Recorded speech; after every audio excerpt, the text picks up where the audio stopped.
Meu nome é Severino, como não tenho outro de pia. Como há muitos severinos, que é santo de Romaria, deram então para me chamar Severino de Maria. Gente, ele nasceu em Pernambuco, mas morou muito tempo aqui no Flamengo, neste prédio. Ele foi um dos maiores poetas da língua portuguesa, autor de clássicos como Morte e Vida Severina. Os 10 anos da morte de João Cabral de Melo Neto é o tema de hoje do programa De Lá Pra Cá.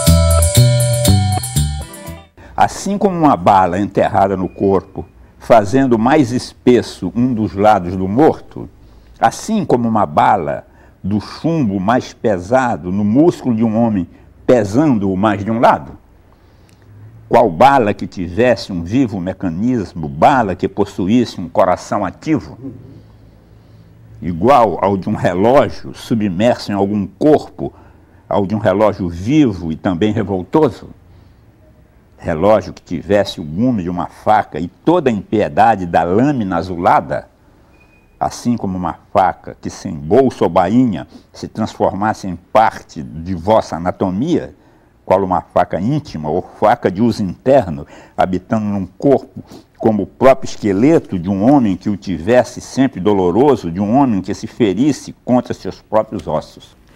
Ferreira Goulart, grande coleguinha, jornalista, intelectual, poeta. Fala de João Cabral, qual a importância de João Cabral na poesia brasileira, enfim, fala um pouco sobre ele, sobre a poesia de João Cabral. Bom, a poesia de João Cabral, ela marcou a poesia brasileira em um determinado momento, especialmente do que ficou conhecido como a geração de 45, né? Foi um momento em que a poesia brasileira, depois do modernismo, que desorganizou as formas tradicionais da poesia, que buscou a linguagem coloquial, o verso livre e tal, né, até o poema piada e tal, com João Cabral e essa geração se volta às formas rimadas, metrificadas e tal. Então é uma geração que busca a forma, que busca o trabalho da forma. E o João Cabral, dentre esses poetas, ele é o mais preocupado com a questão formal da poesia.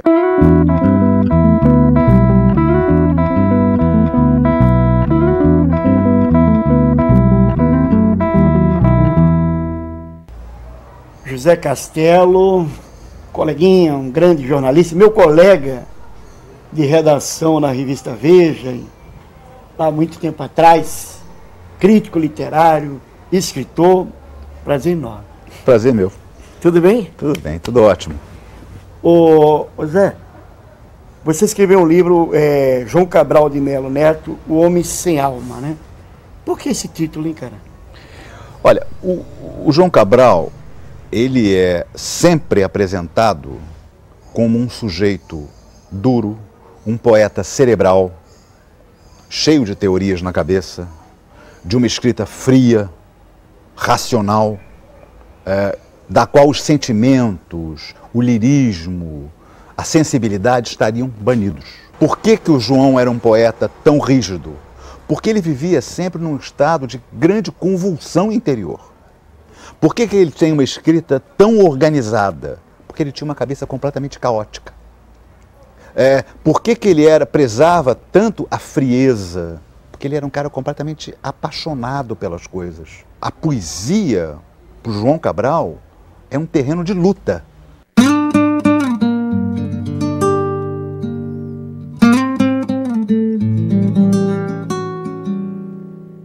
Eu até acho que, às vezes, as pessoas, alguns críticos, tendem a ver João Cabral como um poeta racional, coisa que ele não era.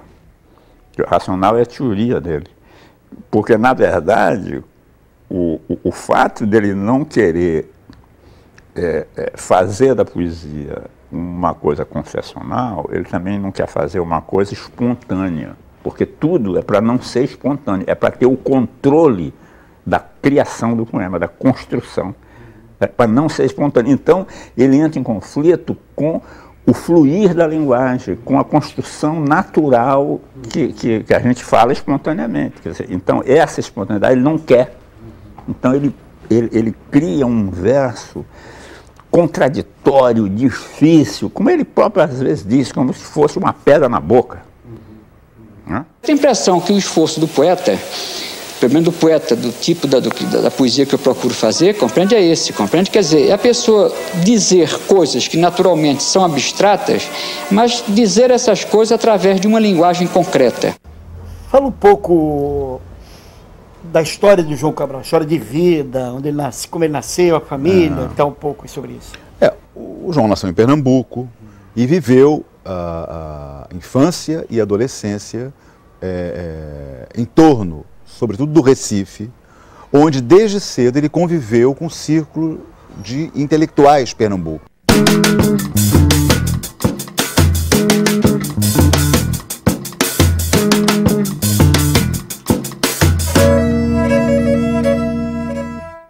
Fala um pouco dessa coisa da paixão dele por futebol, essa coisa aí. Ele sempre foi apaixonado por futebol desde menino, Anselmo, e ele queria ser jogador de futebol. E chegou a jogar pelos juvenis, se eu não estou enganado, do América de Pernambuco, que era o time dele de paixão. E tem até uma história muito curiosa e um pouco dramática, que ele disputou um campeonato pelo América, o único que ele disputou como jogador, mas o América foi bastante mal. Finalmente chegou-se a final do campeonato, eu só não vou lembrar o nome dos times que disputaram a final. E um desses times que chegou à final, eles gostavam do futebol do João, então fizeram um rápido contrato para que ele disputasse a final por esse time. Ele disputou e o time foi campeão, com ele. Então, e isso era uma coisa que o perturbava muito, porque ele foi campeão, jogou um campeonato inteiro pelo seu time, o time afundou, e foi campeão por um time que era um adversário do time dele. Né? Uma coisa importante dizer é que o João, desde menino, foi muito deprimido. Né? Ele tinha um tio psiquiatra importante, se não estou errando o nome, Ulisses Pernambucano, que chegou a submetê-lo a um tratamento contra a depressão e a dor de cabeça crônica, famosa, que já vinha desde a juventude, internando numa clínica psiquiátrica por 30 ou 40 dias, em que ele foi tratado à base de choques de insulina, que era um tratamento, na época, de ponta. Hoje a gente vê com uma violência isso. Claro. Mas na época, o próprio tio aplicou nele, portanto, na época era um tratamento em que se acreditava na eficácia. Não teve o menor resultado. O tio desistiu e achou que o sobrinho não tinha mais jeito. Que aquela dor de cabeça era de fundo psicológico, durou a vida inteira, e que a depressão, se convenceu de que a depressão era uma marca do temperamento do João, desde menino. Ele me dizia que no fundo o que ele sentia era melancolia. Ele dizia, a vida inteira ficaram me tratando à base de antidepressivos, me internaram para curar da depressão, até hoje eu vou ao médico, reclamo, logo o médico quer me dar antidepressivo, ninguém me entende. O que eu tenho não é depressão, é aquela coisa que os poetas do século XIX tinham, melancolia, é dor no peito, eu sinto uma dor no peito, que é uma dor psicológica, e isso não tem remédio que cure.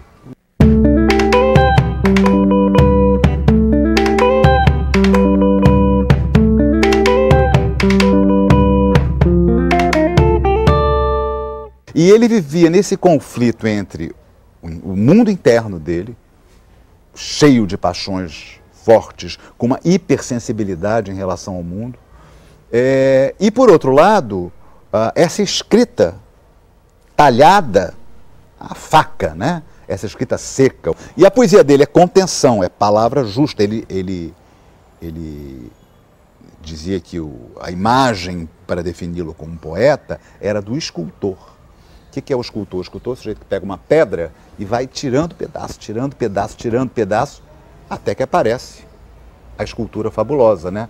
É a escrita do corte, da faca, né? Ele tem toda essa ideia da faca na poesia inteira. Escrever para ele era cortar. E o curioso é que o único poema lírico que o João escreveu, o seu grande poema lírico, que é Morte e Vida Severina, era um poema que na velhice ele renegava. Maria Clara Machado, que hoje é um nome muito conhecido no teatro, tinha organizado um grupo teatral muito interessante no Rio chamado Tablado. E ela um dia me encomendou um auto de Natal, compreende? E eu escrevi então Morte e Vida Severina, compreende, de encomenda. Aqui estás carregando, irmão das almas, embrulhado nesta rede, dizer que eu saiba, há um defunto de nada, irmão das almas, que há muitas horas viaja a sua morada. E sabes quem era ele, irmão das almas, sabes como ele se chama ou se chamava? Severino Lavrador, irmão das almas, Severino Lavrador, mas já não lavra. Elba Ramalho é essa grande artista brasileira que a rigor dispensa apresentação. Elba, conta pra gente como você foi apresentada a obra de João Cabral. Anselmo, eu conheci João Cabral quando eu tinha 14 anos. Eu conheci pela sua obra, lógico. A minha professora de português, professora Elizabeth Marinheiro, uma mulher fantástica, transformou a sala de aula, que a gente detestava a professora e a forma como ela ensinava, e também passamos a detestar português, todo mundo. Então ela viu que a turma era rebelde e falou, eu vou trazer a poesia para essa turma. Fez um teatrinho, dividiu em corais, assim, em 2 grupos, para falar poesias. Então a gente passou a se interessar por português pela poesia. E nesses poetas selecionados estava, evidentemente, o grande, o maior de todos, que é João Cabral de Melo Neto. O poema mais assim, arrebatador a princípio, que a gente encenou, inclusive, para ele, 2 ou 3 anos depois, eu devia ter uns 16, 17 anos, foi o Morte e Vida Severina, que para mim é imortal. Fala um pouco agora desse reencontro da obra do Cabral, o reencontro com Morte e Vida Severina, já agora no especial da Globo, né? Eu já estava cantando quando Walter Avancini me convidou. Eu fui reticente, assim, vou, não vou. E me chamou para um personagem dificílimo, mas extremamente forte, que é a rezadeira, a mulher da janela, né? Pobreza, miséria. Esse poema tem uma profundidade muito grande. Eu fiquei assim, com muito medo de não saber fazer na televisão, não tenho habilidade com a televisão. Muito bom dia, senhora. E nessa janela está. Sabe dizer se é possível algum trabalho encontrar? Trabalho aqui nunca falta, quem sabe trabalhar. O que faz o compadre na sua terra de lá? Pois fui sempre lavrador de terra-mar. Não há espécie de terra que eu não possa cultivar. Isso aqui de nada adianta, pouco existe o que lavrar. Mas diga-me, retirante, que mais fazia por lá? Também lá na minha terra, de terra mesmo, pouco há. Mas até a calva da pedra, se fui capaz de arar. Também de pouco adianta, nem pedra aqui que amassar. Diga-me ainda, compadre, que mais fazia por lá? Meu nome é Severino, como não tem outro de pia, como há muitos severinos, que é santo de Romaria, deram então de me chamar Severino de Maria. Meu nome é Severino, não tem outro de pia. Como há muitos severinos, que é santo de Romaria, deram então de me chamar Severino de Maria. Há muitos severinos com mães chamadas Maria, fiquei sendo da Maria do finado Zacarias. Mas isso ainda diz pouco. Há muitos na freguesia por causa de um coronel que se chamou Zacarias, que foi o mais antigo senhor dessa Sesmaria. Como então dizer quem fala, ora, vossas senhorias? Vejamos, é o Severino da Maria, do Zacarias, lá da Serra da Costela, limite da Paraíba. Mas isso ainda diz pouco, se ao menos mais 5 havia, com o nome de Severino, filho de tantas Marias, mulheres de outros tantos já finados Zacarias, vivendo na mesma serra magra e ossuda em que eu vivia. Olha aqui, a meu lado, o cineasta e um grande amigo, Zelito Viana. Tudo bem, Zelito? Grande Anselmo. Certinho. Zelito, conta aí como é que foi seu encontro com o João Cabral. Fala. Olha, como é que surgiu a ideia de fazer esse filme? Quando eu vi a peça, né, no Tuca, em São Paulo, eu e a torcida do Flamengo, todo mundo, todos os cineastas brasileiros queriam fazer um filme sobre Morte de Vida Severina. A peça me marcou muito, uma coisa, foi muito forte, uma experiência muito forte eu ter visto a peça. Depois vi no Teatro Municipal de novo e no governo Gás, eu fui trabalhar na Embrafilme, fui ser assessor do Roberto Faria. Quando eu saí de lá, eu estava, digamos assim, com um capital para fazer o filme que eu quisesse, porque eu tinha dado meu esforço durante dois anos ali na Embrafilme. E aí eu falei, bom, é a hora de eu fazer. Não era politicamente, talvez, a hora certa de fazer o filme, porque ainda era em plena ditadura, mas aí eu quis fazer o filme que eu gosto, que era o filme que estava, vamos dizer assim, eu tinha a maior vontade de fazer. Era Morte de Vida Severina, né? Conta aí pra gente, você pagou a promessa de colocar o poema O Rio na mesma obra? Eu paguei a promessa com muito prazer. Para mim, talvez as coisas que eu mais gosto do filme, na verdade, são as coisas que saem dali do poema do Rio, né? É interessante a mistura porque o Rio Capibaribe nasce, né, e deságua no Recife, que é a mesma trajetória. A trajetória do Rio Capibaribe é a mesma trajetória do Severino.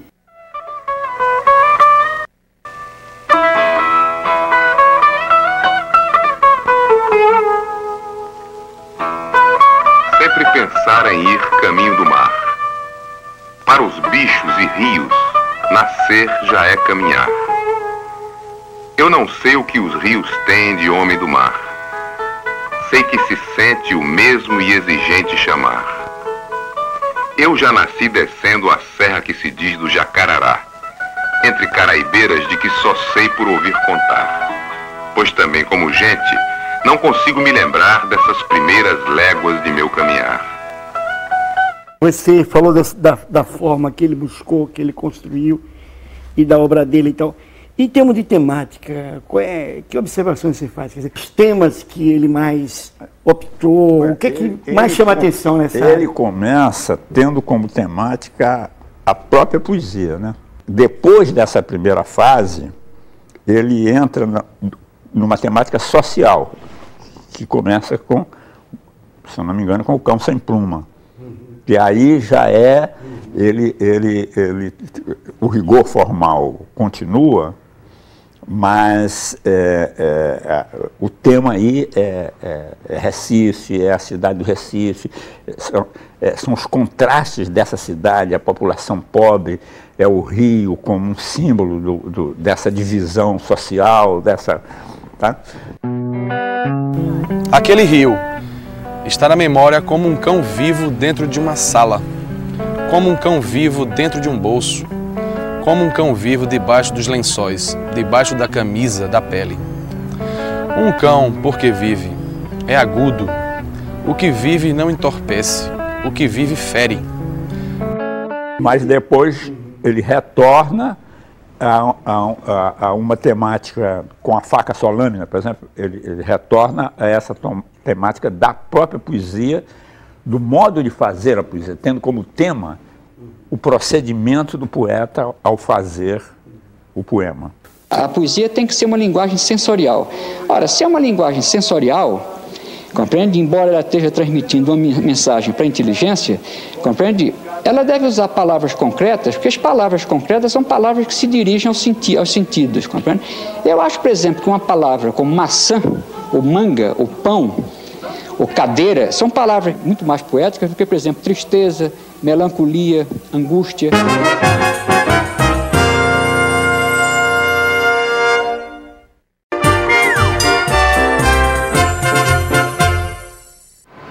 Eu queria mostrar para você aqui essa frase que ele disse, olha só. O objeto toca você por todos os sentidos, o abstrato não. Por isso, prefiro sempre uma maçã a uma tristeza. Não é bacana? É bacana. É concreto, assim, das coisas. Ele adorava arquitetura.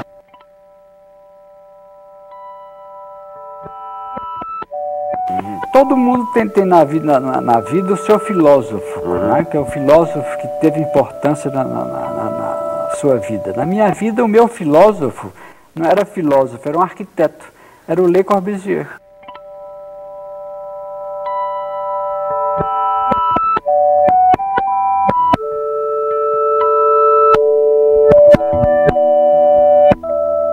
De alguma maneira, ele tinha a arquitetura e as artes plásticas.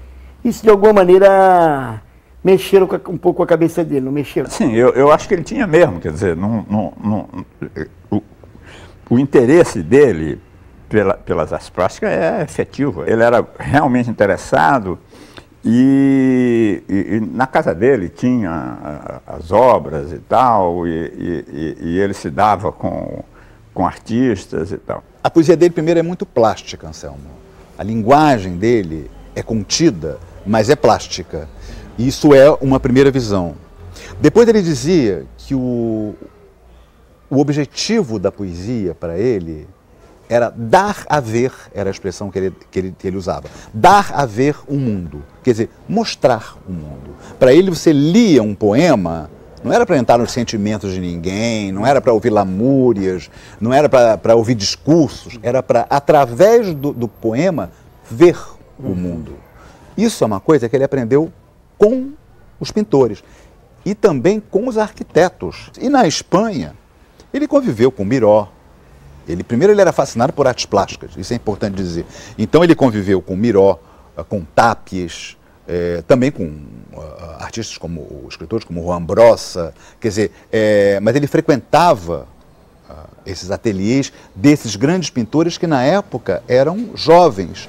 E ele comprava as primeiras telas desses garotos que depois viraram gênios. Ele também me disse que uma das coisas que o segurou financeiramente na velhice foi poder revender esses quadros, que ele comprou peço de banana para ajudar os garotos e que na velhice dele valia uma fortuna.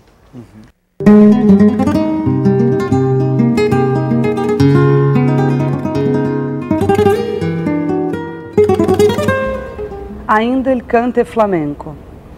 É a música desejada, como que não adormece. O mais contrário do embalo e do canto emoliente.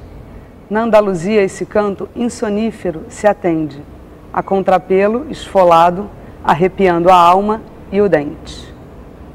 A Clara Crucier é diretora de um espetáculo inédito que tem canto e dança flamenca e tem poemas do João Cabral. Você é dançarina de flamenco. E aí, como é que foi esse encontro? Bom, eu, quando comecei, já fui de cara apresentada ao João Cabral, assim, a poesia do João Cabral, porque é incrível, assim, como um brasileiro fala tanto de flamenco e tão bem, assim, tão de dentro do flamenco.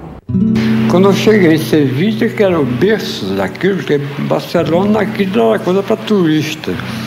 Sevilha era o berço daquilo. Eu ia muito a esses lugares de flamenco, compreende?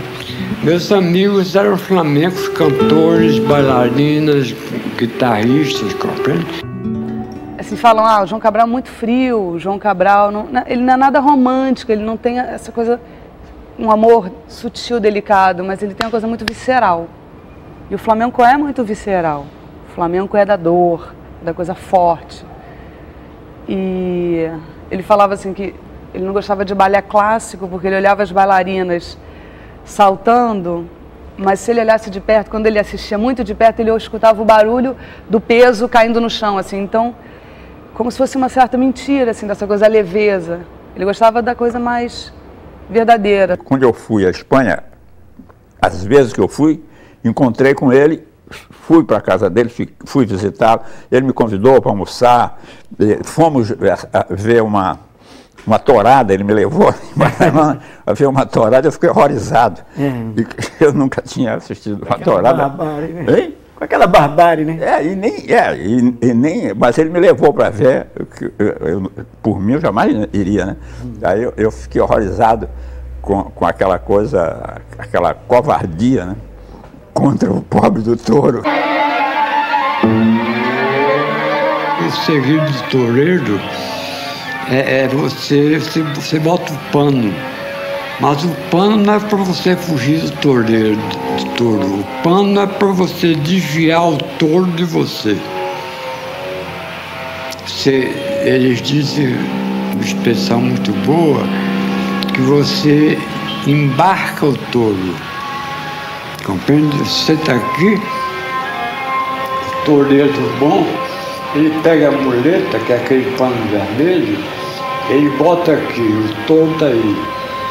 Compreende? O toureiro bom, ele embarca o touro e desvia o touro dele. Tem uma identificação com a Espanha, de modo geral. Aí tem um poema que ele fala, Espanha é coisa de víscera. Então tem essa relação da Espanha com Pernambuco, tem uma coisa agreste. Então tem alguns poemas dele que não falam de flamenco, mas que são super flamencos, tem um espírito, assim, que é essa... Tanta lucidez da vertigem faz perder pé na realidade. Se chama Diante da Folha Branca. É um poema que fala do ato do poeta sentar e escrever. E um pouco esse lugar que é um lugar que você não controla. É um outro poema incrível, Os Três Mal-Amados, que ele fala... Um dos personagens, Joaquim, é lindo o texto, é super radical, assim. O amor comeu minha paz e minha guerra, meu dia e minha noite, meu inverno e meu verão. Comeu meu silêncio, minha dor de cabeça, meu medo da morte.